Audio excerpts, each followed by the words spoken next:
കേരളത്തിൽ അടിസ്ഥാനപരമായി തന്നെ രാഷ്ട്രീയ മാറ്റം ഉണ്ടാകുന്നുണ്ടോ? തുടർച്ചയായ രണ്ടാമത്തെ പാർലമെന്റ് തെരഞ്ഞെടുപ്പിലും ഇടതു മുന്നണി ഒറ്റ സീറ്റിലേക്ക് ഒതുങ്ങിയിരിക്കുകയാണ്.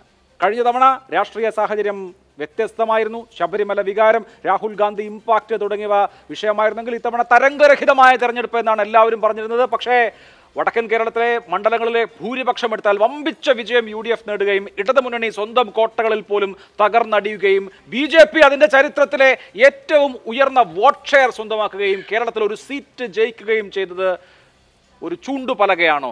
കേരള രാഷ്ട്രീയം എങ്ങോട്ടാണ് തിരിയുന്നത്? അടിസ്ഥാന രാഷ്ട്രീയ മാറ്റം സംഭവിക്കുന്നുണ്ടോ? ഈ വിഷയത്തിൽ doctor Mohan Varghese, advocate KS Arunkumar, Shri Jyothikumar Chamakkala, Shri Yuvaraj Gokul എന്നിവരാണ് പാനൽ. ആദ്യം ഡോക്ടർ മോഹൻ വർഗീസ്, താങ്കൾക്ക് ഈ കാര്യത്തിൽ തോന്നുന്നത് എന്താണ്? സാധാരണ നിലയിൽ നമ്മളെല്ലാവരും വിലയിരുത്താറുള്ളത് ലോക്സഭാ തെരഞ്ഞെടുപ്പിൽ UDFന് എപ്പോഴും അഡ്വാൻറ്റേജ് ഉണ്ട്, വളരെ അപൂർവം ഘട്ടങ്ങളിൽ മാത്രമേ അങ്ങനെ ഇല്ലാതിരുന്നിട്ടുള്ളൂ എന്നൊക്കെയാണ്. പക്ഷേ ഈ പറഞ്ഞ 2019-ലെയും 2024-ലെയും ലോക്സഭാ തെരഞ്ഞെടുപ്പിന്റെ പാറ്റേൺ എന്തെങ്കിലും ഒരു സൂചന അതിനപ്പുറത്ത് നൽകുന്നുണ്ടോ? താങ്കൾക്ക് അങ്ങനെ തോന്നുന്നുണ്ടോ? തീർച്ചയായും വ്യക്തമായ ചില സൂചനകൾ നൽകുന്ന തിരഞ്ഞെടുപ്പ് തന്നെയാണ് 2024-ൽ നടന്നത്. 2019-ൽ അതേക്കുറിച്ചുള്ള ഏതാണ്ട് വ്യക്തമായ ചില ധാരണകളുണ്ടായി. ആ ധാരണകളെ സ്ഥിരീകരിക്കുന്ന രീതിയിൽ തന്നെയാണ് 2024-ലെ തെരഞ്ഞെടുപ്പുണ്ടായത്. ഞാൻ പറഞ്ഞു വരുന്നത് BJPയുടെ വർദ്ധിച്ചു വരുന്ന വോട്ട് ഷെയറും സ്വാധീനവുമാണ്. അത് ഏതെല്ലാം മുന്നണികളെ ഏതെല്ലാം സ്ഥലങ്ങളിലാണ് അത് ബാധിക്കുക എന്നും പരമ്പരാഗതമായ സമവാക്യങ്ങളിൽ വരുന്ന മാറ്റം, ഒന്ന് ജാതീയ സമവാക്യങ്ങളിൽ അല്ലെങ്കിൽ വോട്ട് ബാങ്ക് പൊളിറ്റിക്സിൽ വരുന്നൊരു മാറ്റം, രണ്ട് ചില പ്രത്യേക മേഖലകളിൽ വരുന്ന മാറ്റം. ഇവിടെ നോക്കൂ, നമുക്ക് പണ്ട് മുതൽ തന്നെ ഉണ്ടായിരുന്നൊരു വിശ്വാസമാണ് ഇടതുപക്ഷത്തിൻ്റെ കോർ വോട്ടുകൾ ഒരിക്കൽ പോലും ഭാരതീയ ജനതാ പാർട്ടിയിലേക്ക് ചായില്ല എന്ന ഒരു ട്രഡീഷണൽ വിശ്വാസമുണ്ടായിരുന്നു. ആ വിശ്വാസം പഴങ്കഥയായി മാറുന്ന ഒരു കാഴ്ച ഇപ്പോൾ നമ്മൾ കാണുന്നു. രണ്ടാമത്തെ ഒരു വിശ്വാസം എന്ന് പറയുന്നത് ഭാരതീയ ജനതാ പാർട്ടി തിരുവനന്തപുരത്തല്ലാതെ ഒരു ജൈവികമായ വളർച്ച നേടാനാവില്ല. തിരുവനന്തപുരത്തെ പ്രത്യേകമായി മാറ്റി നിർത്തിക്കൊണ്ട് ഒരുപക്ഷെ കാസർഗോഡ് ജില്ലയുടെ വടക്കൻ പ്രദേശങ്ങൾ, മഞ്ചേശ്വരം പോലെയുള്ള സ്ഥലങ്ങൾ, അല്ലെങ്കിൽ ഉദുമ വരെയുള്ള സ്ഥലങ്ങൾ, ആ കാസർഗോഡിൻ്റെ മണ്ഡലം, അല്ലെങ്കിൽ പാലക്കാട്, അപ്പോൾ ചില മേഖലകളിൽ മാത്രമേ ഭാരതീയ ജനതാ പാർട്ടിക്ക് നിർണായക സാന്നിധ്യമാക്കാൻ കഴിയൂ. പാലക്കാട് മേഖല അതിലൊന്നാണ്. പക്ഷേ ഇവിടെ നോക്കൂ, ആറ്റിങ്ങൽ, ആലപ്പുഴ, തൃശ്ശൂർ മണ്ഡലങ്ങളിൽ ഒരു പാൻ കേരള വളർച്ചയാണ്. ഒരു പ്രത്യേക മേഖല തിരിച്ച് നമുക്ക് പറയാനാവില്ല. ഒരു പാൻ കേരള വളർച്ചയുണ്ടായി. ആ വളർച്ചയിൽ UDFന്റെ മാത്രമല്ല LDFന്റെയും കൂടെ വോട്ടുകൾ സമാഹരിക്കാൻ, LDFന്റെ ബേസ് വോട്ടുകളിലേക്ക് BJP കട്ട് ചെയ്യുന്നുണ്ട്. കോർ വോട്ടുകൾ സമാഹരിച്ചുകൊണ്ട് ഒരു ജെനുവിൻ ട്രയാങ്കുലർ കോൺടെസ്റ്റിലേക്ക് കൊണ്ടുവരാൻ ഭാരതീയ ജനതാ പാർട്ടി കഴിഞ്ഞു എന്നതാണ് വളരെ പ്രത്യേകത. അങ്ങനെ വരുമ്പോൾ ഇനിയുള്ള തെരഞ്ഞെടുപ്പുകളിൽ ഇപ്പോൾ നോക്കൂ, 140 നിയമസഭാ സെഗ്മെന്റുകളിൽ 11 സെഗ്മെന്റുകളിലാണ് ഭാരതീയ ജനതാ പാർട്ടിക്ക് മേൽക്കൈ ഉണ്ടായിരിക്കുന്നത്. തൃശ്ശൂർ ലോക്സഭാ മണ്ഡലത്തിൻ്റെ പരിധിയിൽ വരുന്ന 7 നിയമസഭാ മണ്ഡലത്തിലും BJP ലീഡ് ചെയ്യുകയാണ്. തിരുവനന്തപുരം ലോക്സഭാ മണ്ഡലത്തിൻ്റെ പരിധിയിൽ വരുന്ന 7 നിയമസഭാ സെഗ്മെൻറ്റിൽ 3 എണ്ണത്തിൽ വട്ടിയൂർക്കാവ്, നേമം, അതുപോലെ തന്നെ കഴക്കൂട്ടം മണ്ഡലങ്ങളിൽ BJP മുന്നോട്ട് നിൽക്കുകയാണ്. അതുമാത്രമല്ല ആറ്റിങ്ങൽ സെഗ്മെൻറ്റിൻ്റെയും 2 മണ്ഡലങ്ങളിൽ മേൽക്കൈ നേടിയിരിക്കുന്നു. ഇങ്ങനെ വരുമ്പോൾ കേരളത്തിൻ്റെ വിവിധ ഭാഗങ്ങളിൽ ഒരു വിന്നബിലിറ്റി, നിയമസഭാ തെരഞ്ഞെടുപ്പിലെ ഒരു വിന്നബിലിറ്റി, ഒരു ട്രയാങ്കുലർ മത്സരത്തിൽ വിന്നബിലിറ്റിയിലേക്ക് വരുമ്പോൾ സമവാക്യങ്ങൾ മാറി മറിയുകയാണ്.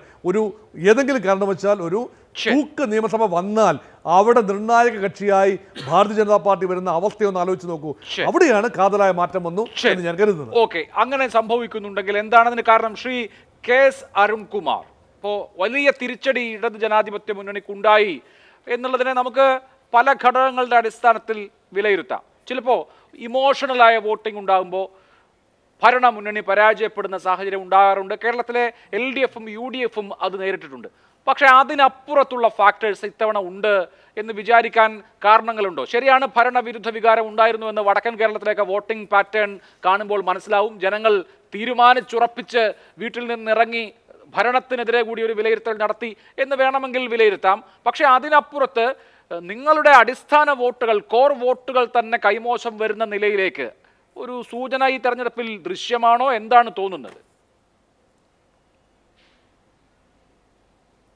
ഈ ലോക്സഭാ തെരഞ്ഞെടുപ്പുകളുടെ ചരിത്രം എടുത്ത് പരിശോധിച്ചാൽ, പ്രത്യേകിച്ച് കേരളത്തിൽ, അത് സാധാ പഞ്ചായത്ത് തെരഞ്ഞെടുപ്പുകളുടെയും നിയമസഭാ തെരഞ്ഞെടുപ്പുകളുടെയും ചരിത്രം പോലെയല്ല, അത് വ്യത്യസ്തമാണ്.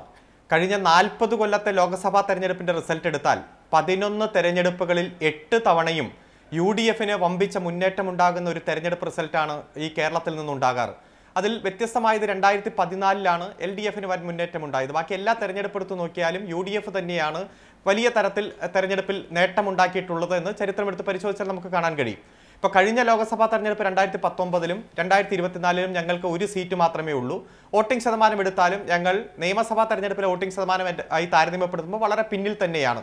ഇപ്പോൾ ഈ തെരഞ്ഞെടുപ്പ് ഞങ്ങൾക്ക് 1% വോട്ട് കഴിഞ്ഞ ലോക്സഭാ തെരഞ്ഞെടുപ്പിന് കിട്ടിയതിനേക്കാൾ കുറവാണ് എന്നതാണ് ഇപ്പോൾ മനസ്സിലാക്കുന്നത്. അന്തിമമായിട്ടുള്ളൊരു വിശകലനം എല്ലാം വരുന്നതേ ഉള്ളൂ.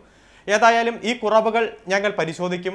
ഏതെല്ലാം മേഖലയിലാണ് വീഴ്ചയുണ്ടായത് എന്ന് സൂക്ഷ്മമായി തന്നെ പരിശോധിച്ച് അടിത്തട്ടിലേക്ക് ഇറങ്ങി ഗ്രാസ് റൂട്ടിലുള്ള പരിശോധന ഉണ്ടാകും. അവ തിരുത്തുന്നതിന് വേണ്ടിയിട്ടുള്ള നല്ല ഇടപെടലും നടത്തും.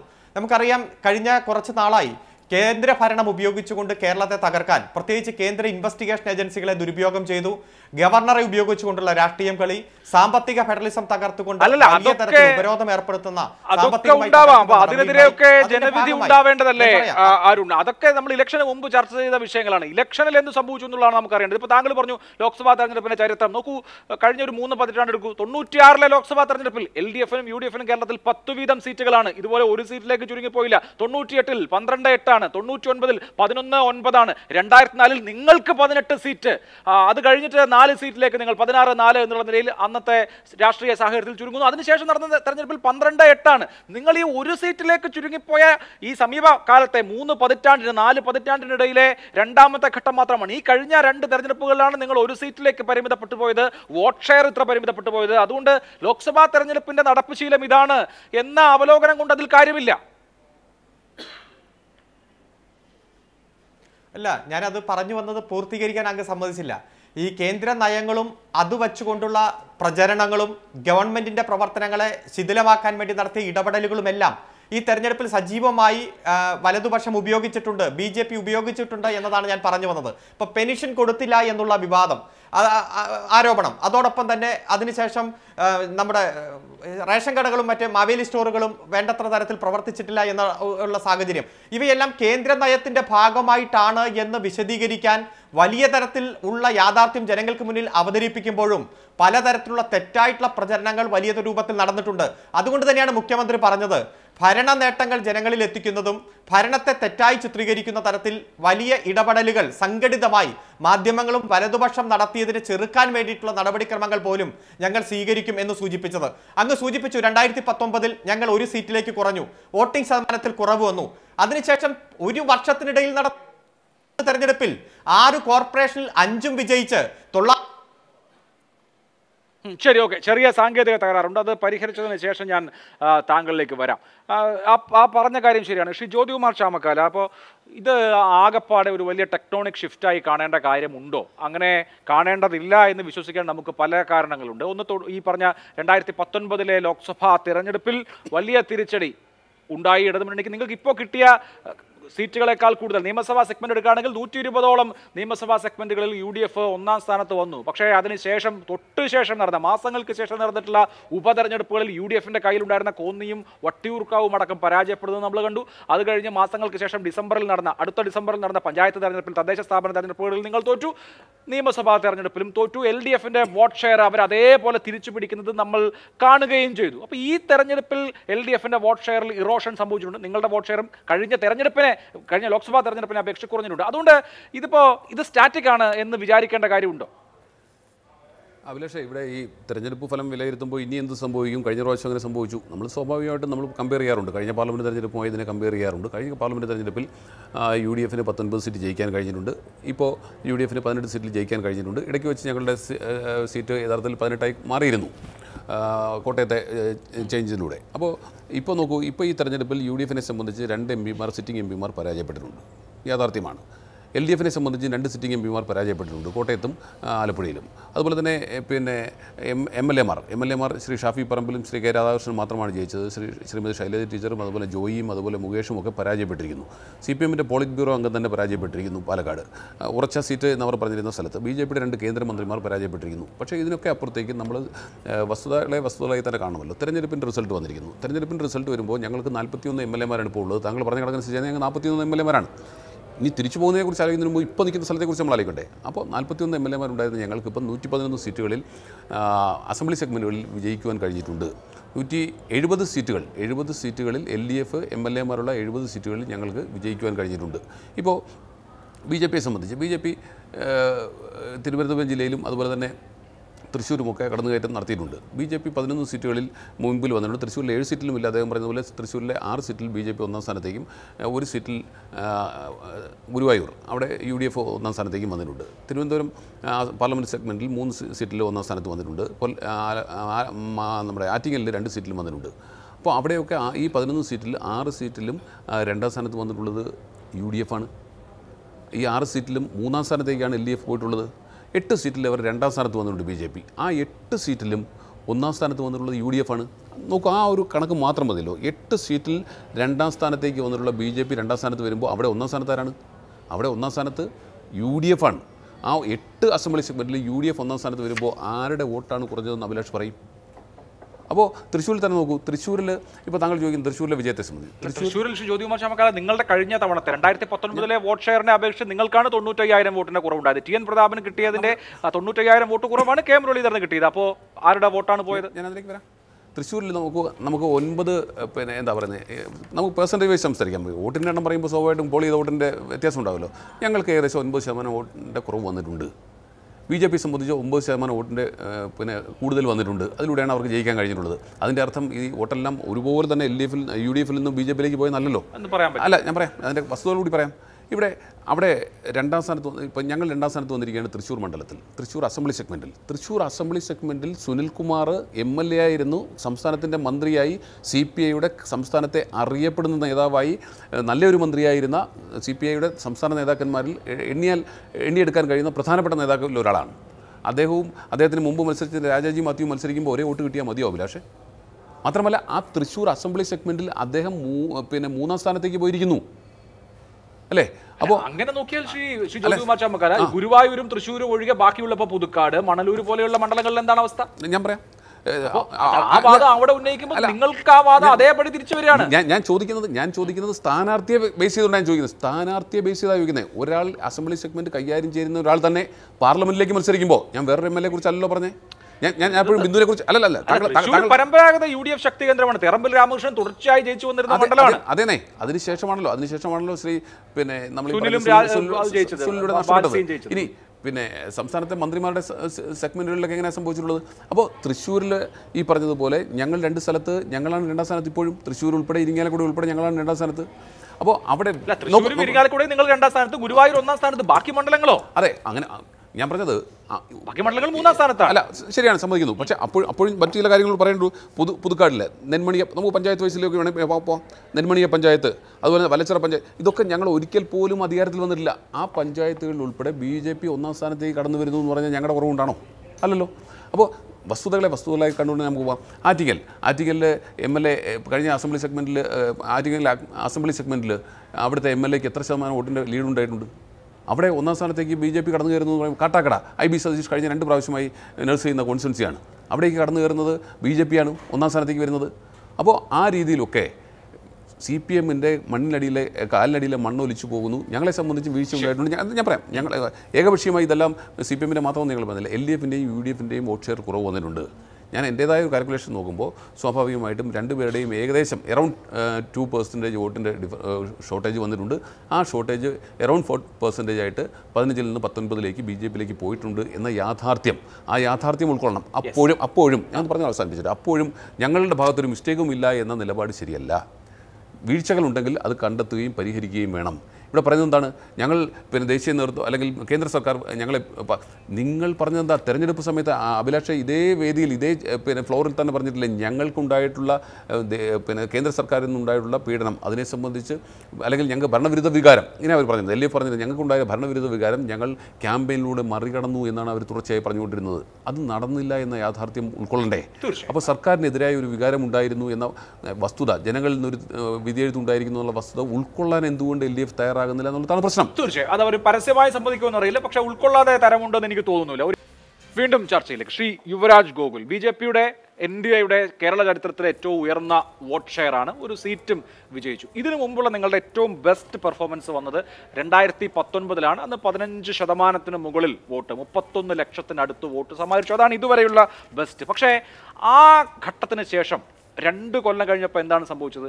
ആ വോട്ട് ഷെയർ ഇറോഷൻ സംഭവിക്കുന്നത് നമ്മൾ കണ്ടു. ആ 15.2-ൽ നിന്ന് 12.5% തൊട്ട് വരുന്ന നിയമസഭാ തെരഞ്ഞെടുപ്പിൽ കുറയുന്നു. 25 ലക്ഷം വോട്ടായി ഈ പറഞ്ഞ 31 ലക്ഷം പരിമിതപ്പെടുന്നത് നമ്മൾ കാണുകയുണ്ടായി. അപ്പോൾ ഇപ്പോൾ ഈ പറഞ്ഞ നാഷണൽ ഇലക്ഷൻ, മോദി തുടങ്ങിയ ഫാക്ടേഴ്സ് അവിടെ നിൽക്കുന്നു, സൗത്ത് ഇന്ത്യ സവിശേഷമായി ടാർഗറ്റ് ചെയ്യുന്നു. ഇങ്ങനെയുള്ള ഘട്ടത്തിൽ കിട്ടുന്ന ഈ 19% അടുത്ത വർഷമോ അതിൻ്റെ അടുത്ത വർഷമോ വീണ്ടും അതിൻ്റെ ഒറിജിനൽ നിങ്ങളുടെ ശരിക്കുള്ള പൊസിഷനിലേക്ക് വരിക എന്ന് പറയുന്നത് വളരെ കാലമായി സ്വാഭാവികമായി നടക്കുന്ന ഒരു കാര്യമല്ല. അതിൽ അത്ഭുതം കൂറാൻ എന്തെങ്കിലും ഉണ്ടോ? അഭിലാഷേ, ശരിക്കും പറഞ്ഞു കഴിഞ്ഞാൽ BJP ശരിക്കുള്ള പൊസിഷൻ എന്ന് പറഞ്ഞു കഴിഞ്ഞാൽ ഇതാണ്, അല്ലെങ്കിൽ ഞാൻ വീണ്ടും പറയും ഇതിനു മുകളിലേക്കാണ് എന്ന് മാത്രമേ പറയാൻ സാധിക്കുകയുള്ളൂ. അതിന് റീസൺ ഞാൻ പറയാം. ഒന്നെന്ന് പറഞ്ഞു കഴിഞ്ഞാൽ BJPയിലേക്ക് വോട്ട് കേരളത്തിൽ വരാത്തതിനൊരു പ്രധാനപ്പെട്ട കാരണം എന്ന് പറഞ്ഞു കഴിഞ്ഞാൽ ഒരു മണ്ഡലത്തിൽ മത്സരം നടക്കുന്നു. മത്സരം നടക്കുന്നത് പ്രധാനമായിട്ടും കേരളത്തിനെ സംബന്ധിച്ചിടത്തോളം ഇടതുപക്ഷവും വലതുപക്ഷവും തമ്മിലാവും.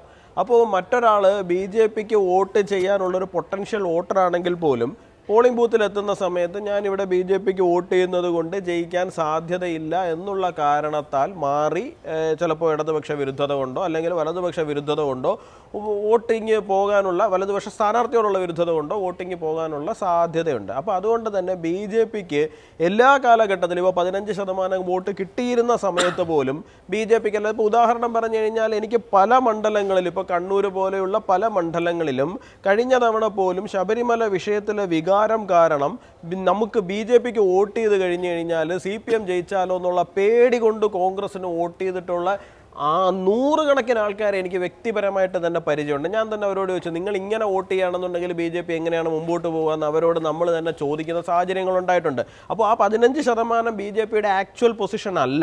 പക്ഷേ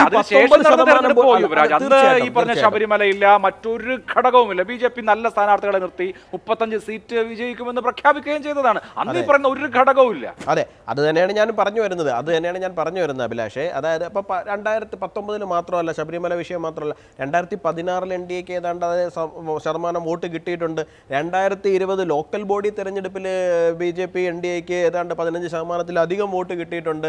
2015 ലോക്കൽ ബോഡി തെരഞ്ഞെടുപ്പിൽ 15%-ലധികം വോട്ട് കിട്ടിയിട്ടുണ്ട്. അപ്പോൾ അത് ആ ഒരു മേഖലയ്ക്ക് ചുറ്റും കിടന്ന് BJP അല്ലെങ്കിൽ NDA കറങ്ങുന്ന ഒരു സാഹചര്യം കാലങ്ങളായിട്ടുണ്ടായിരുന്നു. പക്ഷേ ഇത്തവണ അതിനെ കുറച്ചുകൂടി മുമ്പോട്ട് പോകാൻ സാധിച്ചത് എന്തുകൊണ്ട് എന്ന് ചോദിച്ചു കഴിഞ്ഞാൽ, ഒന്നിലധികം മണ്ഡലങ്ങളിൽ വിജയിക്കുമെന്നുള്ള ഉറച്ച പ്രതീക്ഷ വോട്ടർമാരിൽ ജനിപ്പിക്കുന്നതിന് BJPയുടെ ശക്തമായ ക്യാമ്പയിൻ കാരണമായിട്ടുണ്ട്. ഇപ്പോൾ ആറ്റിങ്ങലിൽ കഴിഞ്ഞ തവണ ശോഭാ സുരേന്ദ്രൻ എന്ന് പറയുന്ന സ്ഥാനാർത്ഥി വന്നു, 2.5 ലക്ഷം വോട്ട് പിടിച്ചോ. ആറ്റിങ്ങൽ ഒരു പൊട്ടൻഷ്യൽ മണ്ഡലമാണ് എന്നുള്ള കാര്യത്തിനെ കുറിച്ചിട്ട് ആൾക്കാർക്കൊരു ധാരണയുണ്ടായിരുന്നു. മാത്രമല്ല കാട്ടാക്കട പോലെയുള്ള മണ്ഡലങ്ങൾ അതിൻ്റെ അകത്താണ്, അത് ശക്തമായിട്ട് BJPക്ക് വോട്ട് ബേസ് ഉള്ളതാണ്. ആറ്റിങ്ങൽ നിയമസഭയിൽ എത്രയോ നാളുകളായിട്ട്, കാലങ്ങളായി, എത്രയോ തെരഞ്ഞെടുപ്പുകളായിട്ട് BJPയാണ് 2ാം സ്ഥാനത്ത് വന്നുകൊണ്ടിരിക്കുന്നത്. അതാരും കാണുന്നില്ല. BJPയാണ് അവിടെ 2ാം സ്ഥാനത്തുള്ളത്. കഴിഞ്ഞ നിയമസഭയിലും അതിന് തൊട്ടുമുമ്പുള്ള നിയമസഭയിലും BJPയാണ് അവിടെ 2ാം സ്ഥാനമുള്ളത്. 1ാം സ്ഥാനവും 2ാം സ്ഥാനവും തമ്മിൽ വലിയ വ്യത്യാസമുണ്ട്. അതാണ് ഞാൻ പറഞ്ഞത്, വലിയ വ്യത്യാസമുണ്ട്. എങ്കിൽ പോലും BJP അവിടെ 2ാം സ്ഥാനമാണ്. അപ്പോൾ BJPക്ക് അടിസ്ഥാനം ഉള്ളതുകൊണ്ട് തന്നെയാണ് തീർച്ചയായിട്ടും അവിടെ അങ്ങനെ ഒരു സാഹചര്യത്തിൽ നിൽക്കുന്നത്. അപ്പോൾ BJP അതുകൊണ്ടാണ് ഞാൻ പറഞ്ഞു വന്നതെന്ന് പറഞ്ഞു കഴിഞ്ഞാൽ, BJP സംബന്ധിച്ചിടത്തോളം ഈ ക്യാമ്പയിൻ കുറച്ചുകൂടി വലുതായപ്പോഴേക്ക്, ഇപ്പോൾ V. മുരളീധരൻ വന്നു, അദ്ദേഹം 2 കൊല്ലം അവിടെ കാര്യമായിട്ട് നിന്നു, പണിയെടുത്തു, ആൾക്കാരുടെ ഇടയിൽ വളരെ കാര്യമായിട്ട് തന്നെ ഇടപെടലുകൾ ഉണ്ടായി അദ്ദേഹത്തിൻ്റെ. അപ്പോൾ സ്വാഭാവികമായിട്ട് അദ്ദേഹത്തിന് വോട്ട് ചെയ്യുന്ന നിലയത്തിലേക്ക് കാര്യം പോയി. തുച്ഛമായ വോട്ടുകൾക്ക് 16,000 വോട്ടുകൾക്കാണ് അദ്ദേഹം തോറ്റിരിക്കുന്നത്. അതുപോലെ തന്നെ ആലപ്പുഴയിലേക്ക് വന്നു കഴിഞ്ഞാൽ ഏതാണ്ട് 3 ലക്ഷത്തോളം വോട്ട് അവിടെ, ഓൾമോസ്റ്റ് 3 ലക്ഷം അവിടെ തൊട്ടിട്ടുണ്ട്. പത്തനംതിട്ടയിൽ 25% വോട്ട് അവിടെ ലഭിച്ചിട്ടുണ്ട്. ഇപ്പോൾ 2014 മത്സരിക്കുന്ന സമയത്ത് ഒരു 1.25 ലക്ഷം വോട്ട് മാത്രം കിട്ടിക്കൊണ്ടിരുന്ന ഒരു മണ്ഡലമാണ് പെട്ടെന്നൊരു സമയത്ത് 25% വോട്ട് പിടിക്കുന്ന സാഹചര്യത്തിലേക്ക് വന്നിരിക്കുന്നത്. ഇത് പാൻ കേരള തന്നെ സംഭവിച്ചിട്ടുണ്ട്. ഇപ്പം കണ്ണൂർ എന്ന് പറയുന്നത് കഴിഞ്ഞ പാർലമെന്റ് തെരഞ്ഞെടുപ്പിൽ BJPക്ക് ഏറ്റവും കുറവ് വോട്ട് കിട്ടിയ ഒരു പാർലമെന്റാണ്. ഈ പറയുന്ന ശക്തമായ ശബരിമല വികാരം പോലുള്ള വിഷയങ്ങൾ നിൽക്കുമ്പോൾ പോലും 65,000-67,000 വോട്ട് മാത്രമേ കിട്ടിയിട്ടുള്ളൂ. നോക്കി ഇത്തവണ 1,20,000-ഓട് അടുത്ത് 1,19,000 പ്ലസ് വോട്ട് അവിടെ കിട്ടിയിരിക്കുകയാണ്. അപ്പോൾ കൂടുതൽ പക്ഷേ ഇപ്പോഴും ഞാൻ പറയുന്നു, ഇപ്പോഴും BJPയുടെ പൂർണ്ണമായ വോട്ടുകൾ കണ്ണൂരിൽ BJPയിലേക്ക് എത്തിയിട്ടില്ല. കാരണം ഞാൻ നേരത്തെ പറഞ്ഞ ഫാക്ടറുകൾ ഉള്ളതുകൊണ്ട് ആന്റി CPM ഫാക്ടർ ഉണ്ട്, അവിടെ ശക്തമായിട്ട് നിൽക്കുന്നതുകൊണ്ട്. പല അനുഭാവികളെ എനിക്കറിയാം, പാർട്ടി പ്രവർത്തകരെയല്ലേ പറഞ്ഞത്, പല അനുഭാവികളെയും CPM വിരുദ്ധത ഉള്ളിക്കൊണ്ട് നടക്കുന്ന ഒരുപാട് ആൾക്കാരുണ്ട്. അവർക്ക് BJPക്ക് വോട്ട് ചെയ്യാൻ താല്പര്യമുണ്ട്. അവർ ഒരു പക്ഷേ പ്രോപ്പറായിട്ടുള്ള BJPക്കാരായിരിക്കില്ല, BJPക്ക് വോട്ട് ചെയ്യാൻ എനിക്ക് ബുദ്ധിമുട്ടില്ല എന്ന് പറയുന്ന വളരെ ന്യൂട്രലായിട്ടുള്ള ആൾക്കാരായിരിക്കും. പക്ഷേ അവരുടെ വോട്ടും ഇത്തവണ പോയിരിക്കുന്നത് K. സുധാകരനിലേക്കാണ് പോയിരിക്കുന്നത്. അതിൻ്റെ ഒരു റീസൺ എന്ന് പറയുന്നത് BJP BJP ജയിക്കില്ല എന്നുള്ള തോന്നലുകൊണ്ടാണ്. അല്ലാണ്ട് BJPക്ക് ഇവിടെ വോട്ടില്ലാത്തത് കൊണ്ടോ ഇവിടുത്തെ ആൾക്കാർ മുഴുവൻ BJPക്ക് വിരുദ്ധരായതുകൊണ്ടോ അല്ല. ഇപ്പൊ തൃശ്ശൂരിൽ സുരേഷ് ഗോപി വന്നു, അദ്ദേഹം 5 വർഷം നിന്നു, അദ്ദേഹം ജയിക്കുമെന്നുള്ള പരിപൂർണമായ വിശ്വാസം വന്നപ്പോൾ ജനം മെയ് മറന്ന് ജാതി മത വ്യത്യാസമില്ലാതെ വോട്ട് ചെയ്യുന്നൊരു സാഹചര്യം ഉണ്ടായിട്ടുണ്ട്. അവിടെ ഇപ്പോൾ ഹിന്ദുക്കളുടെ വോട്ട് കൊണ്ട് മാത്രമല്ലല്ലോ. ഇപ്പോൾ അതാണ് സുരേഷ് ഗോപി ജയിച്ചു കഴിഞ്ഞപ്പോൾ എൻ്റെ ലൂർദ് മാതാവിന് നന്ദി എന്ന് പറയുന്ന ഒരു സാഹചര്യത്തിലേക്ക് സുരേഷ് ഗോപി പോലും ആ തലത്തിലേക്ക് ജനങ്ങളെ വിശ്വാസത്തിലെടുക്കുവാൻ വേണ്ടിയിട്ട് സാധിച്ചു കഴിഞ്ഞാൽ BJPക്ക് വോട്ട് വരും. ശരി, ഓക്കെ. അല്ല, തൃശ്ശൂരിൽ വ്യക്തിപ്രഭാവത്തിനും ഒരു വലിയ റോൾ ഉണ്ട് എന്നുള്ള കാര്യം നമുക്ക് മറക്കാൻ കഴിയില്ല. പ്രത്യേകിച്ച് അദ്ദേഹം ഒരു ജീവകാരുണ്യ പ്രവർത്തനമൊക്കെ നടത്തുന്നു, അല്ലെങ്കിൽ പലതരത്തിലുള്ള ഫാക്ടേഴ്സ് അതിനകത്തുണ്ട്. പൊളിറ്റിക്കൽ മാത്രമല്ല.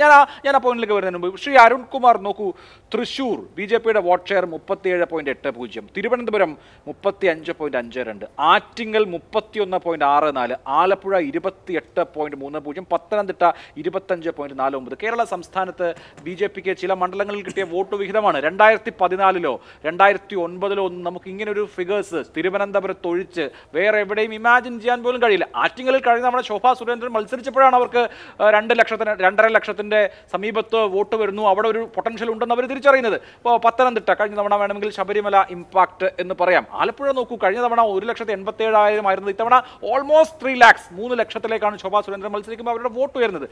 BJPയുടെ വോട്ട് വിഹിതം ഉദ്ദേശിക്കുന്നതിനപ്പുറത്ത് വളരുന്നുണ്ട് എന്നുള്ള യാഥാർത്ഥ്യം വസ്തുതാപരമായി നിങ്ങൾ ഉൾക്കൊള്ളുന്നുണ്ടോ എന്നുള്ള ഒന്നാമത്തെ പ്രശ്നം. അങ്ങനെ ഉൾക്കൊള്ളുന്നുണ്ടെങ്കിൽ അതിൻ്റെ കാരണം എന്ത്? കേരളത്തിൽ ബൈപ്പോളാർ പൊളിറ്റിക്സ് ആണ്. കാര്യം കുറേ പാർട്ടികളുണ്ടെങ്കിലും 2 മുന്നണികളായതുകൊണ്ട് ശരിക്കും ഇരുധ്രുവ രാഷ്ട്രീയം തന്നെയാണ്. അവിടെ മൂന്നാമതൊരു കക്ഷിക്ക് സ്പേസ് ഉണ്ടായിരുന്നില്ല. പക്ഷേ മൂന്നാമതൊരു കക്ഷി ആ സ്പേസ് ഉണ്ടാക്കി വരുന്നു. ആദ്യഘട്ടങ്ങളിലൊക്കെ അവരുടെ വോട്ട് വിഹിതം ഉയർന്നത് കോൺഗ്രസിൻ്റെയോ UDFൻ്റെയോ ഒക്കെ കോസ്റ്റിലായിരുന്നെങ്കിൽ ഇപ്പോൾ LDFൻ്റെ ബേസ് വോട്ടിലേക്ക്, പ്രത്യേകിച്ച് പിന്നാക്ക ദളിത് വോട്ടിലേക്ക് BJP കൃത്യമായി കടന്നു കയറുന്നുണ്ട്. നിങ്ങളുടെ വോട്ട് ഷെയറിന് ഇറോഷൻ സംഭവിക്കുന്നുണ്ട് എന്ന വസ്തുത നിങ്ങൾ എങ്ങനെയാണ് കാണുന്നത്? ആദ്യം ഞാൻ സംസാരിക്കുമ്പോഴും ഇടയ്ക്ക് വെച്ച് കട്ടായിരുന്നു. കോൺഗ്രസിന്റെ പ്രതീതി പറയുന്നത് എന്തുകൊണ്ടാണ് ഇത് അംഗീകരിക്കാൻ തയ്യാറാകാത്തത് എന്നതാണ്. ആരാണ് അംഗീകരിക്കാൻ തയ്യാറാകാത്തത്? ഇപ്പൊ പാർട്ടി സംസ്ഥാന സെക്രട്ടേറിയറ്റിന്റെ പ്രസ്താവനയും സംസ്ഥാന സെക്രട്ടറിയുടെ പ്രസ്താവനയും ഇന്ന് മുഖ്യമന്ത്രിയുടെ പ്രസ്താവനയും എല്ലാം വന്നു. ഞങ്ങൾ ഈ ജനവിധി അംഗീകരിക്കുന്നു, ആഴത്തിൽ ഞങ്ങൾ ഈ ജനവിധി പരിശോധിക്കും, ആവശ്യമായ തിരുത്തലുകൾ ഞങ്ങൾ വരുത്തും, സംസ്ഥാന സർക്കാരിന്റെ പ്രവർത്തനങ്ങൾ കൂടുതൽ മികവോടെ ഞങ്ങൾ നടപ്പാക്കും, അതോടൊപ്പം തന്നെ പോരായ്മകൾ ഓരോന്നായി കണ്ടെത്തി അവ പരിഹരിക്കും, അതോടൊപ്പം തന്നെ സർക്കാരിനെതിരെ സംഘടിതമായി നടക്കുന്ന കുപ്രചരണങ്ങളെ ഞങ്ങൾ അതിജീവിക്കും, ജനങ്ങളുടെ ഇടയിൽ വന്നിരിക്കുന്ന തെറ്റിദ്ധാരണ തിരുത്താനുള്ള നടപടികൾ സ്വീകരിക്കും. ഇതെല്ലാം ഈ മുഖ്യമന്ത്രിയുടെയും സംസ്ഥാന സെക്രട്ടറിയുടെയും എല്ലാം പ്രസ്താവനയിൽ ഉൾപ്പെട്ടിട്ടുണ്ട്. അതുകൊണ്ട് ഞങ്ങൾ ഈ ജനവിധി അംഗീകരിക്കുമെന്നും ഏത് കാരണങ്ങൾ കൃത്യമായി കണ്ടെത്തുമെന്നും പരിശോധിക്കുമെന്നും തന്നെയാണ് പറഞ്ഞിരിക്കുന്നത്. ഇവിടെ 1977 ഞങ്ങൾ ഒറ്റ സീറ്റിൽ ജയിച്ചില്ല. ഈ കേരളത്തിൽ 3 വർഷങ്ങൾക്ക് ശേഷം നടന്ന നിയമസഭാ തെരഞ്ഞെടുപ്പ് ഞങ്ങൾ കേരളത്തിൽ അധികാരത്തിൽ വന്നു 1980. അതുപോലെ 2019 ഞങ്ങൾക്ക് 1 സീറ്റേ ഉണ്ടായിരുന്നുള്ളൂ. വോട്ടിംഗ് ശതമാനം കുത്തനെ താഴെ പോയി. ഇടതുപക്ഷത്തിന്റെ പ്രശസ്തി എന്ത് എന്ന് എല്ലാവരും ചോദിച്ചു. കൃത്യമായി 16 മാസങ്ങൾക്ക് ശേഷം നടന്ന പഞ്ചായത്ത് തെരഞ്ഞെടുപ്പിൽ 6 കോർപ്പറേഷനിൽ 5 ഞങ്ങളാണ്. 14 ജില്ലാ പഞ്ചായത്തിൽ 12 LDF ആണ്. 946 ഗ്രാമപഞ്ചായത്തിൽ 600 ഗ്രാമപഞ്ചായത്തും LDF ആണ്. ബ്ലോക്ക് മുനിസിപ്പാലിറ്റികൾ 5 തലത്തിലേക്കും ആധികാരികമായിട്ടുള്ള വിജയം നേടാൻ ഞങ്ങൾക്ക് കഴിഞ്ഞു. വീണ്ടും 4 മാസം കഴിഞ്ഞപ്പോൾ നിയമസഭാ തെരഞ്ഞെടുപ്പായി 2021. ആ 2021 നിയമസഭാ തെരഞ്ഞെടുപ്പിൽ 91 സീറ്റിൽ നിന്ന് 99ആയി ഞങ്ങൾ മാറി.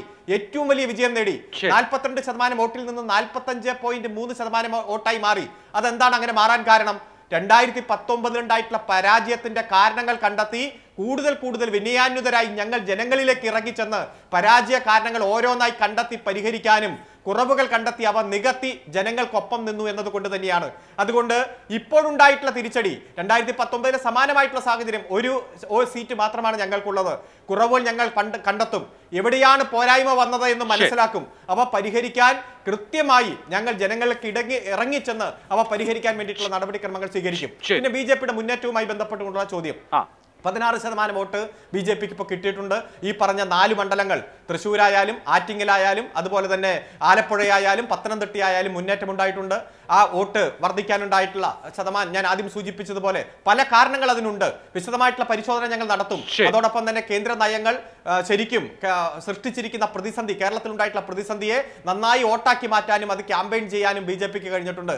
അവ പ്രതിരോധിക്കാൻ അവ പരിഹരിക്കാൻ വേണ്ടിയിട്ടുള്ള നടപടിക്രമങ്ങളുമായി ഞങ്ങൾ മുന്നോട്ട് പോകും. കാരണം ഇവിടെ മുഖ്യമന്ത്രി തന്നെ ഇന്ന് സൂചിപ്പിച്ചിട്ടുണ്ട്, ജനാധിപത്യ മതനിരപേക്ഷ മനസ്സിൽ വിള്ളലുണ്ടാക്കുന്ന തരത്തിലുള്ള ഇടപെടലുകൾ. കാരണം ഇത്തരത്തിൽ BJP വിജയിച്ചു വരുന്ന ഒരു സാഹചര്യം എങ്ങനെയാണ് ഉണ്ടായതെന്നുള്ള വിശദമായിട്ടുള്ള പരിശോധന നടത്തേണ്ടത് തന്നെയാണ്. അത് പൊതുസമൂഹം നടത്തും. ആ നടത്തുന്നതോടൊപ്പം തന്നെ ഇടതുപക്ഷം അതിന്റെ പങ്ക് വഹിക്കും. അങ്ങ് ആദ്യം സൂചിപ്പിച്ചല്ലോ, തൃശ്ശൂര് 1 ലക്ഷത്തോളം വോട്ട് കോൺഗ്രസിന് കുറഞ്ഞു.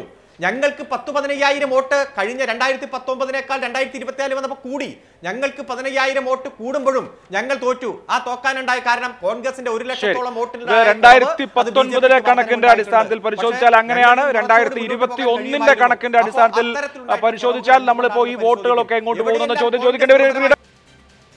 ചർച്ചയിലേക്ക് ഡോക്ടർ മോഹൻ വർഗീസ്, ഇപ്പോൾ നമ്മൾ BJP ഫാക്ടർ ചർച്ച ചെയ്യുന്നു, ഇടതുമുന്നണിയുടെ വോട്ട് കുറഞ്ഞതും കോൺഗ്രസിൻ്റെ വോട്ട് കുറഞ്ഞതും ചർച്ച ചെയ്യുന്നു. അപ്പോൾ നമ്മുടെ കേരളത്തിലെ ബൈപോളാർ പൊളിറ്റിക്സിലേക്ക് പുതിയൊരു കക്ഷി വരുമ്പോൾ ആരുടെ വോട്ട് കൂടുതലായി പിടിക്കും? നോക്കൂ, 2016 ആണ് BJP വളരെ സീരിയസ് ആയ ഒരു മത്സരം നടത്തിയത് നിയമസഭാ തെരഞ്ഞെടുപ്പിൽ. അതിലൊരു പ്രധാനപ്പെട്ട ഘടകം BDJSന്റെ വരവായിരുന്നു. വെള്ളാപ്പള്ളി നടേശൻ സമത്വ മുന്നേറ്റ യാത്ര നടത്തുന്നു, BDJS വരുന്നു. പരമ്പരാഗതമായി കിട്ടുന്നതിന് അപ്പുറത്തുള്ള വോട്ട് അവിടെ NDA പിടിക്കും. അവിടെ നഷ്ടമുണ്ടായത് കോൺഗ്രസിനും UDFനുമാണ്. യഥാർത്ഥത്തിൽ ഉമ്മൻചാണ്ടിക്ക് ഭരണ തുടർച്ച നിഷേധിക്കുന്ന തരത്തിലുള്ള വലിയ ഒരു മാറ്റം വരാനുള്ള ബേസിക് ആയിട്ടുള്ള കാരണം അതായിരുന്നു. കോൺഗ്രസിന്റെ അല്ലെങ്കിൽ UDFന്റെ വോട്ട് ഷെയർ ശരിക്കും പുതിയ മുന്നണി കുറച്ച് ഈറ്റ് ചെയ്തു എന്നുള്ളതാണ്. അതിൻ്റെ ഒരു റിവേഴ്സൽ സംഭവിക്കുകയാണ്. ഞാൻ പറയുന്നത് ആ വോട്ട് തിരികെ പോവും എന്നുള്ളതല്ല, ആ വോട്ട് പിടിച്ചു കഴിഞ്ഞ ശേഷം, ആ വോട്ട് പിടിച്ച് സ്വന്തമാക്കിയതിനു ശേഷം ഇപ്പോൾ ഇടതിൻ്റെ ഇടത്തേക്കാണോ കയറുന്നത്? ഈ BJPയുടെ ഒരു സ്ട്രാറ്റജി നോക്കിക്കഴിഞ്ഞാൽ മറ്റ് സംസ്ഥാനങ്ങളിൽ, അത് മഹാരാഷ്ട്രയാകട്ടെ ബീഹാർ ആയിക്കൊള്ളട്ടെ, ഉത്തരേന്ത്യയിലെ മറ്റ് ചില സംസ്ഥാനങ്ങളിൽ പ്രാദേശിക കക്ഷികളുടെ ചിറകിലേറി ആദ്യം ചില നേട്ടങ്ങൾ ഉണ്ടാക്കുകയും പിന്നീട് ആ പ്രാദേശിക കക്ഷികളെ തികച്ചും അപ്രസക്തമാക്കിക്കൊണ്ട് അവിടുത്തെ നിർണായക കക്ഷിയാകുകയും ചെയ്യുന്ന ഒരു പാരമ്പര്യമുള്ള പാർട്ടിയാണ് BJP. ഇത് മഹാരാഷ്ട്രയിൽ നമ്മൾ കണ്ടതാണ്. ശിവസേനയായിരുന്നു അവിടുത്തെ പ്രധാനപ്പെട്ട പ്രാദേശിക കക്ഷി.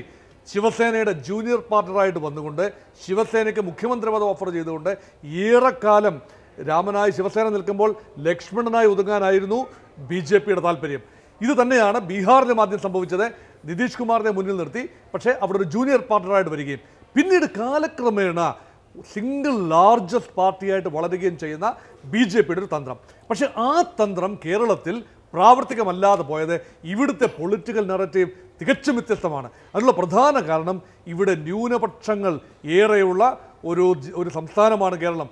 25% വരുന്ന മുസ്ലിം ജനസാമാന്യവും 18% വരുന്ന ക്രൈസ്തവരും ചേരുമ്പോൾ ഉണ്ടാകുന്ന വളരെ വലിയ നമ്പർ. അപ്പം 43% വരുന്ന ന്യൂനപക്ഷങ്ങളുടെ ഇടയിലേക്ക് ഇറങ്ങാൻ കഴിഞ്ഞില്ല എങ്കിൽ ഭാരതീയ ജനതാ പാർട്ടിക്ക് വളർച്ചയുണ്ടാകില്ല. ഡെമോഗ്രഫിയുടെ കാര്യം ശരിയാണ്, പക്ഷേ ക്രൈസ്തവ വിഭാഗങ്ങൾ BJPക്ക് വോട്ട് ചെയ്യില്ല എന്ന് തീരുമാനമെടുത്ത വിഭാഗമൊന്നുമല്ല. ക്രൈസ്തവ വോട്ടുകൾ ഇത്തവണ BJPക്ക് കിട്ടിയിട്ടുണ്ട്, തൃശ്ശൂരിലടക്കം കിട്ടിയിട്ടുണ്ട് എന്നുള്ളത് വസ്തുതയാണ്. പക്ഷേ മുസ്ലിം ന്യൂനപക്ഷങ്ങൾ BJPക്ക് വോട്ട് ചെയ്യാത്തവരാണ്. അവിടെ കൃത്യമായ ഒരു ഫിക്സഡ് ഡെപ്പോസിറ്റ് പോലെ മുസ്ലിം വോട്ട് ബാങ്ക് UDFന് അടിയുറച്ചു നിൽക്കുകയും ആ വോട്ട് ബാങ്കിനെ ലക്ഷ്യം വെച്ച് LDF നീങ്ങുകയും ആ സ്ട്രാറ്റജി ബാക്ക്ഫയർ ചെയ്യുകയും ചെയ്യുന്നതും നമ്മൾ കാണുന്നുണ്ട്. അതെ അതെ, ഇതൊരു വളരെ സങ്കീർണമായ ഒരു സിറ്റുവേഷനാണ്. അതായത് LDF is trying to woo the Muslim community. പ്രത്യേകിച്ച് മലബാറിൽ LDF എടുത്ത പോൾ നറേറ്റീവുകൾ നോക്കിക്കോളൂ. തെരഞ്ഞെടുപ്പ് സമയത്ത് ഏറ്റവും ഉച്ചത്തിൽ സംസാരിച്ചത് 2 വിഷയങ്ങളാണ്. ഒന്ന് പൗരത്വ ഭേദഗതി നിയമം, 2 പലസ്തീൻ, അതായത് ഗാസയിലെ നരനായാട്ട്. ഈ 2 വിഷയങ്ങളും മുസ്ലിങ്ങളുടെ മനസ്സിൽ ചലനങ്ങൾ ഉണ്ടാക്കാൻ പറ്റുന്ന വിഷയങ്ങളാണ്. സ്വാഭാവികമായി മുസ്ലിം വോട്ടുകളില്ലാതെ ഇനിയുള്ള കാലത്ത് മുന്നോട്ട് പോകാനാവില്ല എന്ന ഒരു സാമാന്യ ബോധം ഇടതുപക്ഷത്തിൻ്റെ നേതൃത്വത്തിനുണ്ട്. അപ്പോൾ ഇവിടെ UDFൻ്റെ ശരിയായ ഒരു ബേസാണ് മുസ്ലിം ലീഗിലൂടെ വരുന്നതും അല്ലാതെ ഒരു UDF ഇടത്തേക്ക് വരുന്നതുമായ മുസ്ലിം ന്യൂനപക്ഷത്തിൻ്റെ വോട്ടുകൾ. അങ്ങനെ പോകുമ്പോൾ ഹിന്ദു ഏകീകരണം BJPയിലേക്ക് വരാനുള്ള സാധ്യത കണ്ടു. ഇതുകൊണ്ടാണ് കോൺഗ്രസ് മുക്ത കേരളം എന്ന് ഒരുപക്ഷെ ഇടതുപക്ഷം ആഗ്രഹിച്ചതും കോൺഗ്രസ് മുക്ത ഭാരതം എന്ന് BJP ആഗ്രഹിച്ചതും കേരളത്തിൽ വരുമ്പോൾ കൺവേർജ് ചെയ്യുകയാണ്. ഇടതുപക്ഷത്തെ സംബന്ധിച്ചിടത്തോളം കേരളത്തിലെ കോൺഗ്രസ് പാർട്ടി അപ്രസക്തമായെങ്കിൽ മാത്രമേ ഇടതുപക്ഷത്തിന് തുടർ ഭരണം ഉണ്ടാകൂ. അതുമാത്രമല്ല BJPയെ സംബന്ധിച്ചിടത്തോളം അവരുടെ ഉദ്ദേശം ഭരിക്കുക എന്നതല്ല, കേരളത്തിലെ മുഖ്യ പ്രതിപക്ഷമാവുക. അപ്പം ന്യൂനപക്ഷങ്ങൾ ഇടതുപക്ഷത്തേക്ക് കൺസോളിഡേറ്റഡ് ആകുന്നതിൽ ഭാരതീയ ജനതാ പാർട്ടിക്ക് സന്തോഷമേ ഉണ്ടാകൂ. അതുകൊണ്ട് ഭൂരിപക്ഷ സമുദായം BJPക്ക് അനുകൂലമായി കൺസോളിഡേറ്റഡ് ആയില്ലെങ്കിലും അതിൻ്റെ ഒരു ഭാഗം വന്നു കഴിഞ്ഞാൽ മുഖ്യ പ്രതിപക്ഷമാകാൻ സാധിക്കും. ഇതൊരു ക്വാർട്ടർ ഫൈനലായിട്ടേ ഉള്ളൂ, പിന്നെ അല്ലാതെ ഇതൊരു സെമി ഫൈനൽ പോലുമല്ല. അപ്പം ദീർഘകാല അടിസ്ഥാനത്തിൽ വ്യക്തമായ കാഴ്ചപ്പാടോടുകൂടി തന്നെയാണ് കേരളത്തിലെ BJP മുന്നോട്ട് പോകുന്നത്. ഇടതുപക്ഷത്തിനും ആ കാഴ്ചപ്പാടുണ്ട്. പക്ഷേ കോൺഗ്രസിന് ഒരു മാസ് വികാരമാണ്. ലോക്സഭാ തെരഞ്ഞെടുപ്പിൽ വീണ്ടും ജയിച്ചു വരുന്നു. പക്ഷെ നോക്കൂ, കോൺഗ്രസിനും ഈ തെരഞ്ഞെടുപ്പിൽ ചെറിയ തിരിച്ചടി ഉണ്ടായിട്ടുണ്ട് എന്ന് കാണാം. സീറ്റുകളുടെ എണ്ണത്തിൽ ഒരു സീറ്റ് കുറഞ്ഞു. ആ സീറ്റിൽ ഒരുപക്ഷെ രമ്യ ഹരിദാസിന്റെ പരാജയത്തിന് കാരണം BJP പിടിച്ച വോട്ടാണ്. TN സരസു എന്ന കോളേജ് പ്രൊഫസർ അവിടെ ആലത്തൂരിൽ മത്സരിക്കുന്നു. അഭൂതപൂർവമായ വോട്ട് ഷെയറാണ്.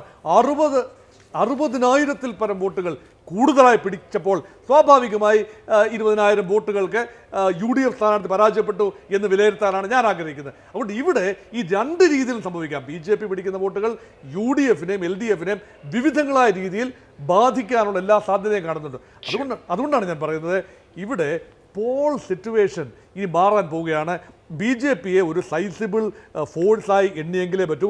ത്രികോണ മത്സരത്തിനായി മാനസിക അവസ്ഥ രണ്ട് മുന്നണികളും ഒരു ജെനുവിൻ ത്രികോണ മത്സരത്തിനായി മാനസിക നില ചിട്ടപ്പെടുത്തിയെങ്കിലേ പറ്റൂ. ഇവിടെ ന്യൂനപക്ഷങ്ങളുടെ ഒരു താല്പര്യത്തിന് വേണ്ടി, അല്ലെ ന്യൂനപക്ഷങ്ങളുടെ വോട്ടുകൾ സ്വാംശീകരിക്കാൻ കഠിനമായ പ്രയത്നം രണ്ട് പക്ഷത്തു നിന്നും ഉണ്ടാകും. ക്രൈസ്തവ ന്യൂനപക്ഷങ്ങൾക്ക് നേരെ ഇനി BJPയുടെ ഭാഗത്തു നിന്നും കൂടുതൽ ഒരു വൂയിങ് എഫേർട്സ് ഉണ്ടാകും എന്ന് തന്നെയാണ് ഞാൻ കാണുന്നത്. ശരി, അവിടെ ശ്രീ ജ്യോതികുമാർ ചാമക്കാല, ന്യൂനപക്ഷങ്ങൾ ഇത്തവണ സ്വാഭാവികമായും UDFന് വോട്ട് ചെയ്തു, കഴിഞ്ഞ തവണയും വോട്ട് ചെയ്തിരുന്നു. അതിന് കാരണമുണ്ട്. കാരണം ഒരു ദേശീയ തെരഞ്ഞെടുപ്പാണ്. ദേശീയ തെരഞ്ഞെടുപ്പിൽ കോൺഗ്രസിന്റെ ഓരോ നമ്പറും ഇമ്പോർട്ടൻ്റ് ആണ്. അവിടെ ഒരു BJP ഇതര സർക്കാർ രൂപീകരിക്കാൻ നടുനായകത്വം വഹിക്കേണ്ടത് കോൺഗ്രസ് ആണ് എന്ന് അറിയാം. എന്ന് മാത്രമല്ല, നമ്മൾ ഇപ്പോൾ ന്യൂനപക്ഷ വിഭാഗങ്ങളെ എടുത്താൽ മുസ്ലിം ന്യൂനപക്ഷങ്ങളുടെ രാഷ്ട്രീയ അവബോധം തന്നെ വളരെ കൂടുതലാണ് ഈ പുതിയ സാഹചര്യത്തിൽ എന്ന് കാണാം.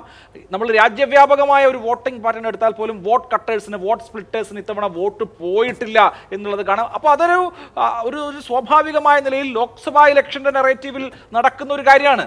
പക്ഷെ അതുകൊണ്ട് അത് പഞ്ചായത്ത് തെരഞ്ഞെടുപ്പിൽ നടക്കണമെന്നില്ല, കോർപ്പറേഷൻ തെരഞ്ഞെടുപ്പിൽ നടക്കണമെന്നില്ല, അത് നിയമസഭാ തെരഞ്ഞെടുപ്പിൽ നടക്കണമെന്നില്ല. അത് നിങ്ങൾക്ക് തന്നെ അനുഭവവും ഉദാഹരണവും ഉള്ള കാര്യമാണ്. അതുകൊണ്ട് ഇപ്പോൾ ജയിച്ചു, അതുകൊണ്ട് എപ്പോഴും ജയിച്ചു എന്നാവില്ലല്ലോ.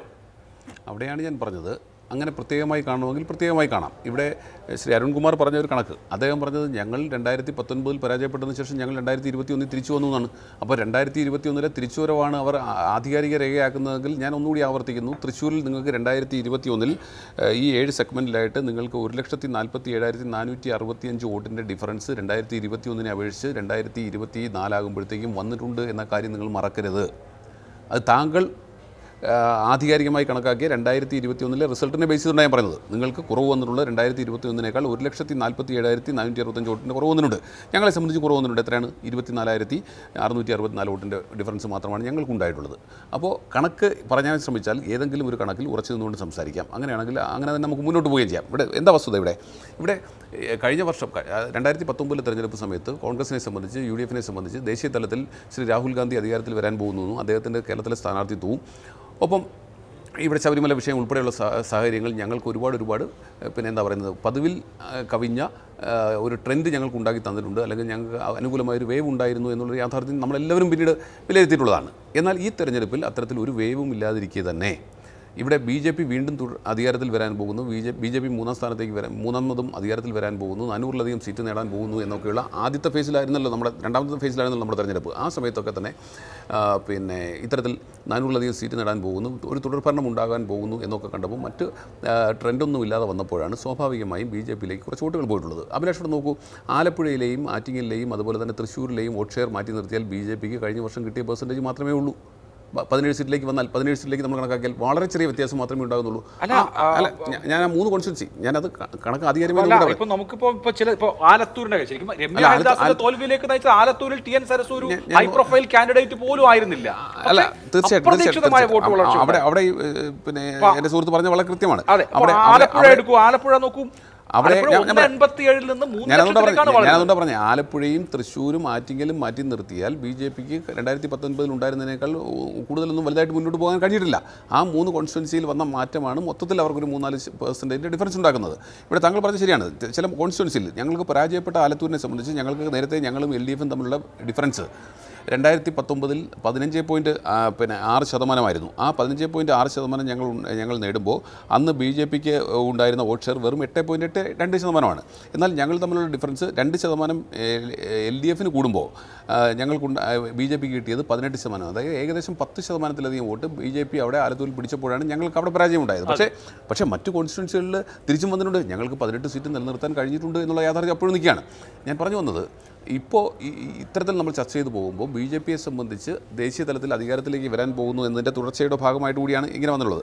പിന്നെ നമ്മൾ ചർച്ച ചെയ്യപ്പെടേണ്ട മറ്റൊരു പ്രധാനപ്പെട്ട വിഷയം എന്താണ്? ഈ സംസ്ഥാനത്ത് നടന്നുള്ള ഏറ്റവും ശക്തമായ മത്സരം.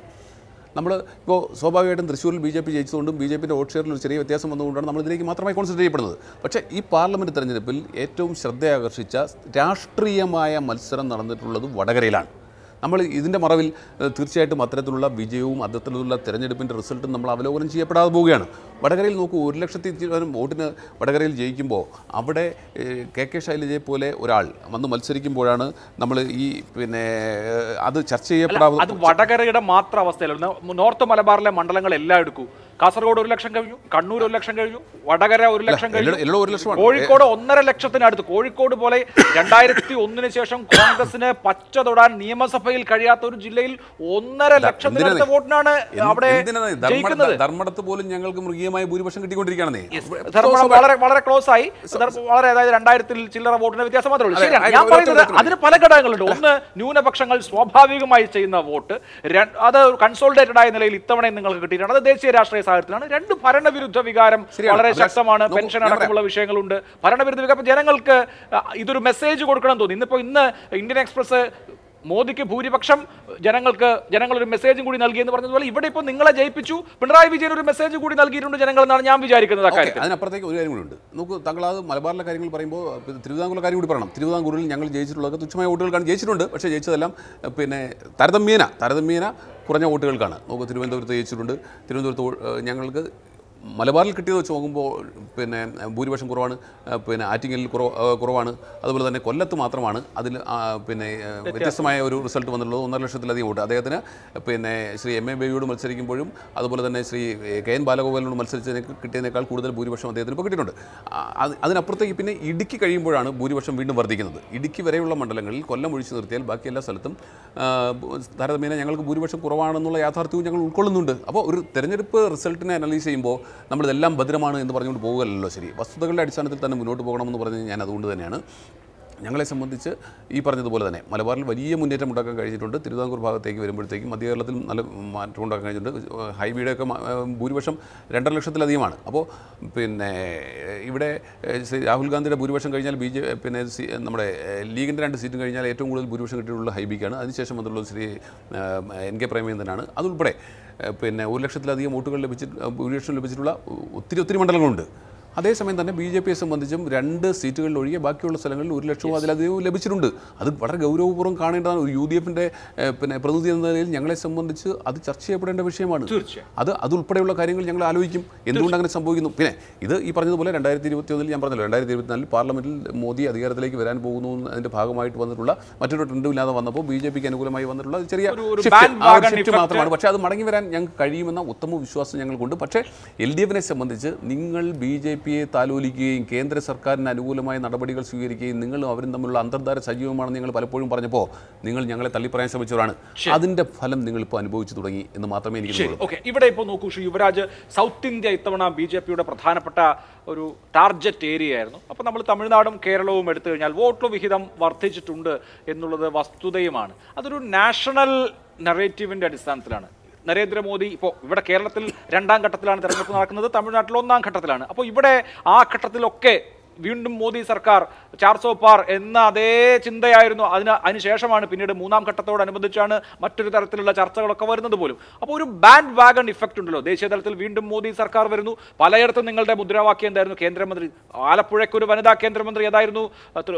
ആലപ്പുഴയെങ്കിൽ തൃശ്ശൂരിന് കേന്ദ്രമന്ത്രി എന്നുള്ളതായിരുന്നു തൃശ്ശൂരിലെ. ഇവിടെ രാജീവ് ചന്ദ്രശേഖർ, മാറ്റം, വി മുരളീധരൻ. അപ്പോൾ ഈ നിലയിൽ ജനങ്ങൾ എന്നാൽ പിന്നെ നമുക്ക് എന്തെങ്കിലുമൊക്കെ കാര്യം നടക്കട്ടെ, ഒരു മന്ത്രിയെ കിട്ടട്ടെ, വീണ്ടും മോദിയല്ലേ, ജയിക്കുന്നവർക്ക് വോട്ട് ചെയ്യാം, ഈ മട്ടിലുള്ള ഒരു പോസിറ്റിവിറ്റിയുടെ അംശം ഒരു പക്ഷേ നിങ്ങൾക്ക് കിട്ടിയ വോട്ട് ഷെയറിന്റെ കാര്യത്തിൽ ഉണ്ടെന്ന് തോന്നുന്നു. നിയമസഭയിലേക്കോ പഞ്ചായത്തിലേക്കോ വരുമ്പോൾ അതൊന്നും ഇല്ല കേട്ടോ.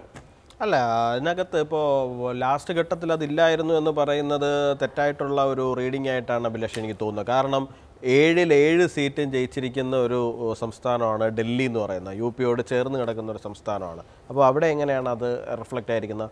ഒഡീഷ ഏതാണ്ട് അവസാന ഘട്ടത്തിലേക്കാണ് അവിടെ ഒഡീഷയിൽ നടന്നിരിക്കുന്നത്. 21-ലും 19-ഉം അവിടെ ജയിക്കുന്ന സാഹചര്യങ്ങൾ ഉണ്ടായിട്ടുണ്ട്. അപ്പോൾ സൗത്തിൽ മാത്രം ഞാൻ പറഞ്ഞ അതല്ല, എനിക്ക് മനസ്സിലായി കേരളത്തിൽ അങ്ങനെ ഒരു നിങ്ങൾ തന്നെ വരുന്നു എന്നുള്ള തോട്ടുണ്ടായിരുന്നാണ് ഞാൻ പറഞ്ഞത്.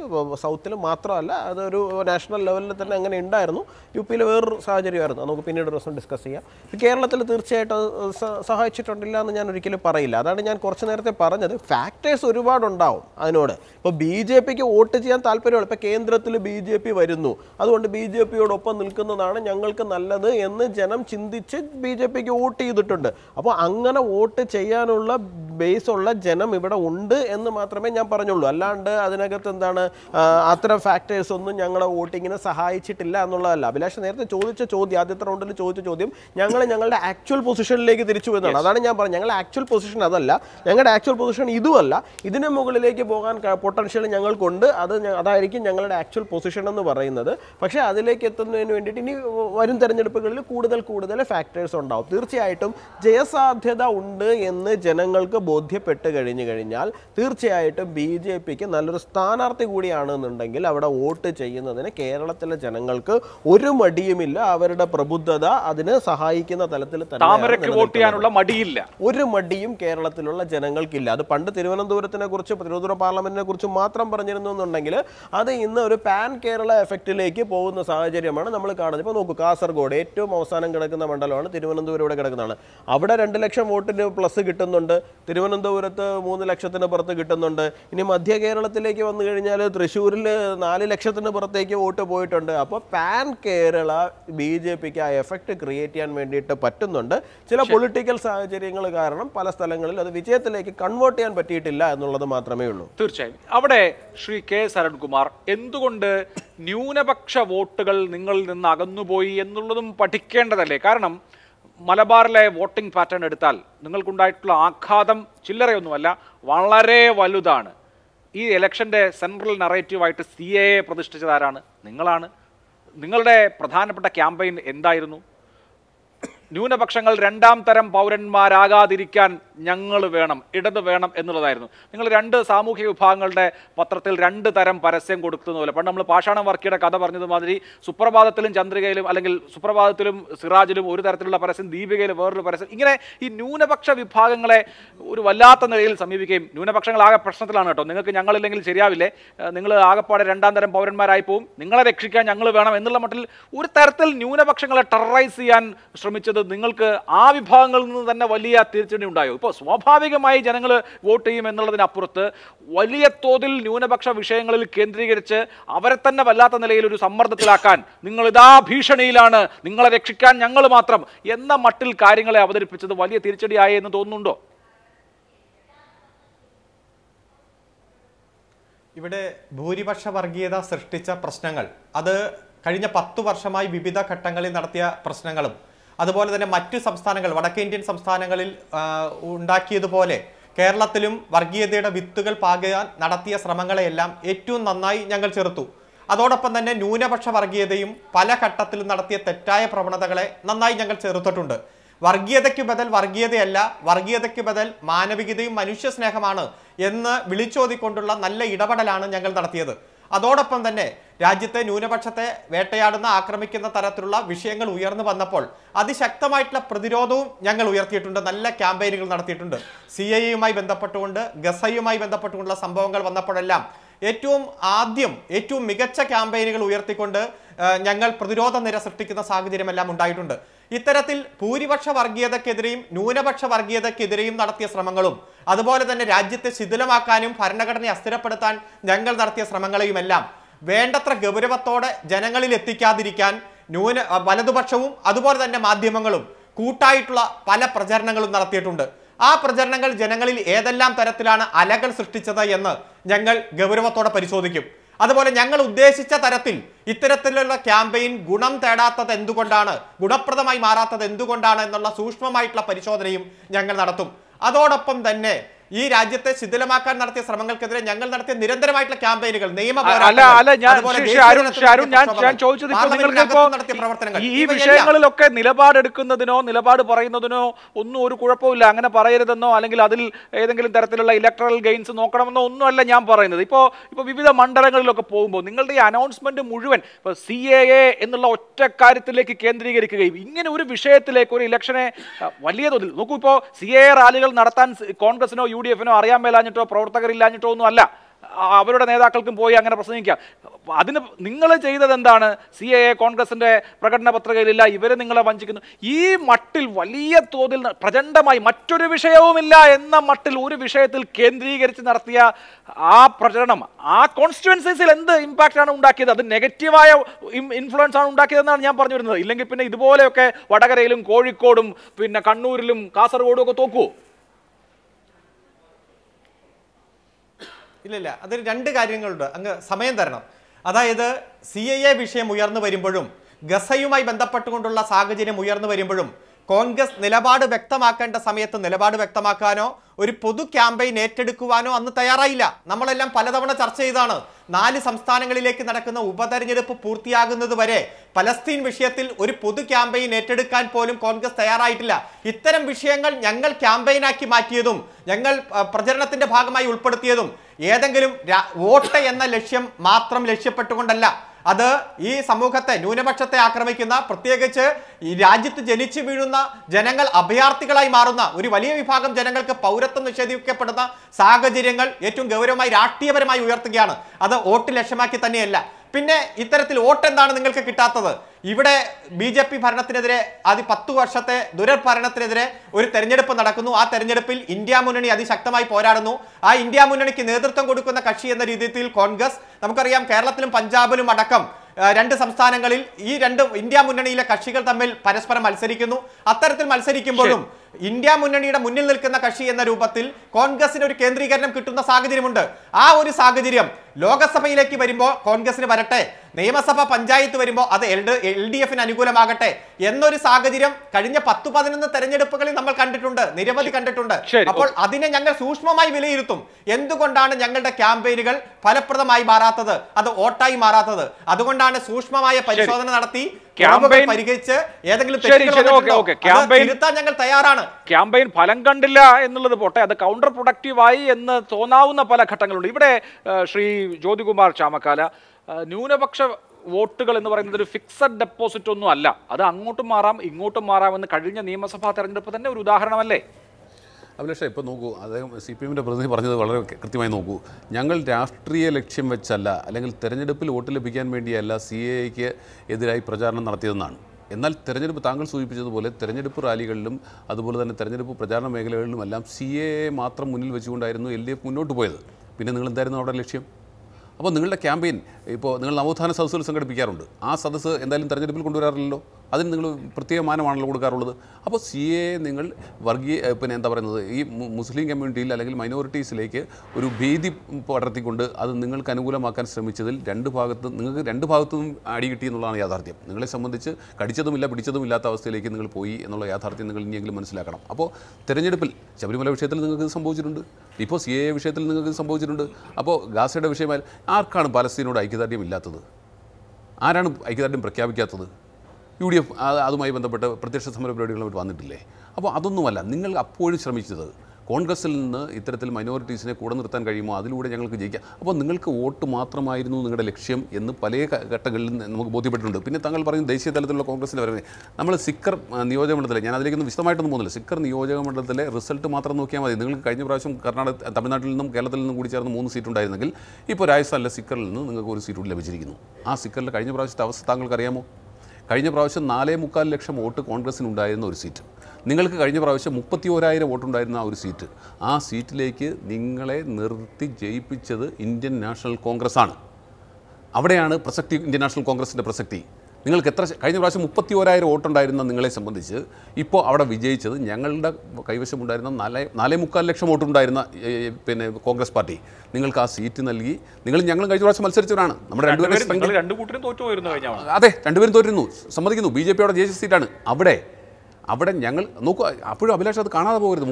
ഞാൻ അതിൽ കാണുന്നു. ഇപ്പൊ നിങ്ങൾ മധ്യപ്രദേശിൽ അമ്പെ പരാജയപ്പെട്ടു പോയി, രാജസ്ഥാനിൽ ജയിച്ചു. അതിന് കാരണം നോക്കൂ, ഭാരത് ആദിവാസി പാർട്ടി, RLP, CPM എല്ലാവരെയും ചേർത്ത് പിടിച്ചപ്പോഴാണ് അവിടെ നിങ്ങൾ 11 സീറ്റിൽ ജയിക്കുന്നത്. അങ്ങനെ നോക്കിയാൽ നമ്മൾ ഒരുപാട് ചർച്ച ചെയ്യപ്പെട്ട് വരും. മണ്ഡലങ്ങൾ വരെ ഉണ്ടായിരുന്നു. അതൊക്കെ അവിടെ നിൽക്കട്ടെ. എനിക്കറിയാം, ഷെഖാവതി മേഖലയിൽ ജയിച്ച നിയമസഭാ മണ്ഡലങ്ങളിൽ നിങ്ങൾ ഒറ്റയ്ക്ക് മത്സരിച്ചപ്പോൾ നിങ്ങൾക്ക് എത്ര സീറ്റ് ഉണ്ടായിരുന്നു? നിങ്ങൾ ഒറ്റയ്ക്ക് മത്സരിച്ചപ്പോൾ നിങ്ങൾക്ക് എത്ര സീറ്റ് ഉണ്ടായിരുന്നു പറയട്ടെ. അപ്പൊ അങ്ങനെയല്ല പ്രശ്നം. 1,00,000-ലധികം വോട്ട് നേടി ഒറ്റയ്ക്ക് മത്സരിച്ച് 2 സീറ്റ് ഉണ്ടായിരുന്നു. വന്നിട്ടും പോയിട്ടും കേരളത്തിൽ ഒരു സീറ്റ് അല്ലാതെ ബാക്കി എല്ലായിടത്തും പലരുടെ സഹായത്തിൽ ലഭിച്ചിട്ടുള്ളത്. പിന്നെ കൂടുതൽ ന്യായം പറയുന്നതിനാ പറയുന്നത് ദേശീയ രാഷ്ട്രീയത്തിൽ നോക്കി അതൊരു സൂചനയാണ്. നിങ്ങൾക്ക് ഭാരത് ആദിവാസി പാർട്ടിയെ യാഥാർത്ഥ്യമാ പറയുന്നത്. ശരി, ഹനുമാൻ ബേനിവാളിനെയും ഭാരത് ആദിവാസി പാർട്ടിയെയും കൂടെ നിർത്തിയതാണ് ശ്രീ ജ്യോതികുമാർ ചാമക്കാല മധ്യപ്രദേശ് ആവർത്തിക്കാതിരിക്കാൻ, അല്ലെങ്കിൽ മധ്യപ്രദേശ് അല്ല രാജസ്ഥാനിൽ നല്ല നിലപാട് കോൺഗ്രസ് സ്വീകരിച്ചു. അതുപോലെ ഭാവിയിൽ മറ്റിടത്ത് നിലപാട് സ്വീകരിച്ചാൽ നിങ്ങൾക്ക് തിരിച്ചു വരാൻ കഴിയുമെന്നുള്ളതിന്റെ ക്ലാസിക് ആയിട്ടുള്ള ഉദാഹരണമാണ് രാജസ്ഥാൻ. അത് പറഞ്ഞുകൊണ്ട് ഇന്നത്തെ സൂപ്പർ പ്രൈം ടൈം അവസാനിപ്പിക്കാം. ഇടവേളയ്ക്ക് ശേഷം അടുത്ത വാർത്താ ബുള്ളറ്റിലേക്ക് നിങ്ങൾ 4 പേർക്കും വളരെ നന്ദി. Thank you very much.